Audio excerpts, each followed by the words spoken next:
You probably think Judge Judy is just a tough-talking lady in a TV courtroom yelling at idiots, and you're not entirely wrong. But what if I told you the whole thing is scripted, kind of? That Judge Judy makes millions while litigants walk away with barely enough for gas? That most TV court shows aren't even real courts? That sounds surprising. Buckle up. Let's talk about 5 shocking truths most people don't know about Judge Judy and courtroom TV shows. And once you know them, you'll never watch these shows the same way again. Here's the first one, and it's a big one. Judge Judy isn't really a judge in these shows. Not anymore. Yes, Judith Sheindlin was a real judge in family court in Manhattan for over 20 years. No question, she's the real deal when it comes to legal experience. But the second she stepped onto that TV set, she wasn't acting as a judge in the legal sense. The court you're seeing isn't an actual court under state or federal law. What you're watching is private arbitration dressed up to look like small claims court.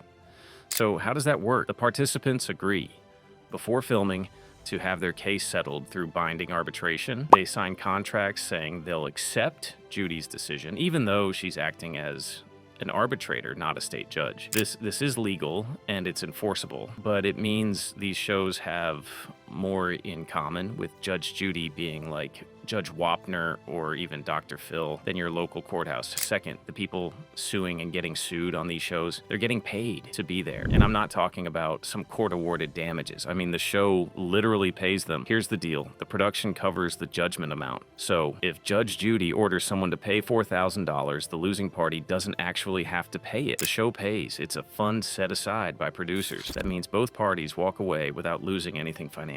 In fact, just appearing on the show can get you a few $100.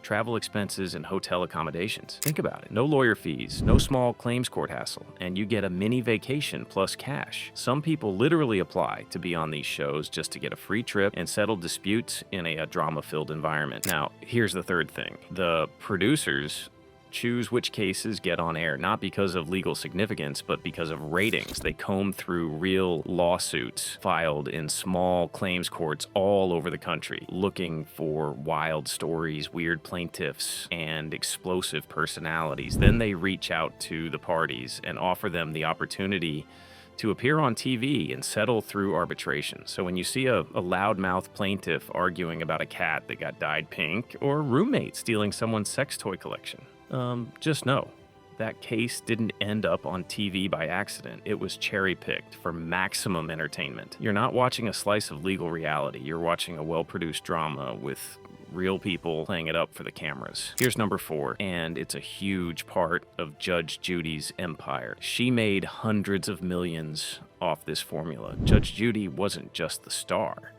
She was also an executive producer, and she played hardball when it came to her contract. In 2012, she was reportedly making $45 million a year. That's not a typo. By the end of her CBS run, she had banked over $400 million, and when she sued the network over profits from reruns, she won. Think about the math. TV shows like hers are dirt cheap to make.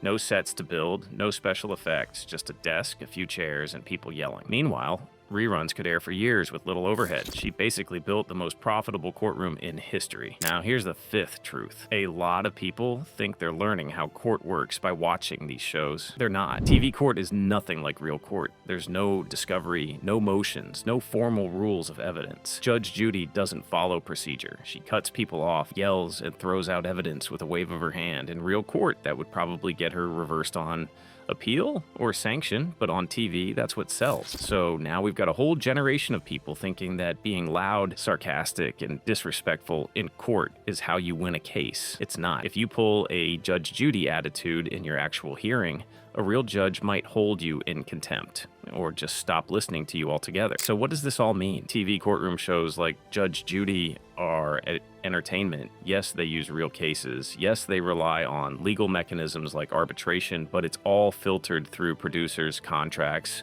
and ratings needs. These aren't teaching tools. They're profit machines.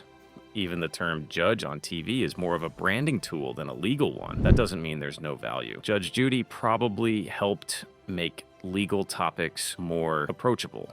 People started thinking about lawsuits, contracts, personal responsibility. That's something, but don't think it's legal training. And don't act like you're a trial lawyer just because you binged Judy and Joe Brown. Quick honorable mention, many of these shows recycle litigants. People who've been on Judge Judy might turn up on Hot Bench, People's Court, or other shows. Why? Because they know how to perform.